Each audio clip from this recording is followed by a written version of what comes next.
Halo Sobat, perkenalkan nama saya Siti Nadira. Saya adalah salah satu mahasiswa dari Prodi Pendidikan Bahasa dan Sastra Daerah Universitas Negeri Makassar.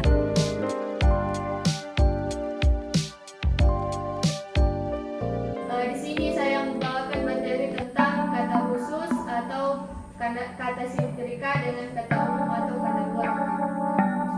Assalamualaikum. Waalaikumsalam. Pagi adik-adik. Pagi Pak. Apa kabar hari ini? Alhamdulillah baik. Sudah siap untuk mulai pelajaran? Siap.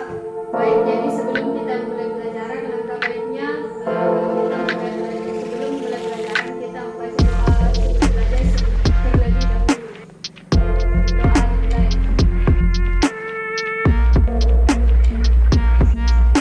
Dengarkan namanya masing-masing. Nur Hikmah hadir. Nur Reskiatri Aulia, Ibu. Ya, baik. Jadi materi kita pada hari ini yaitu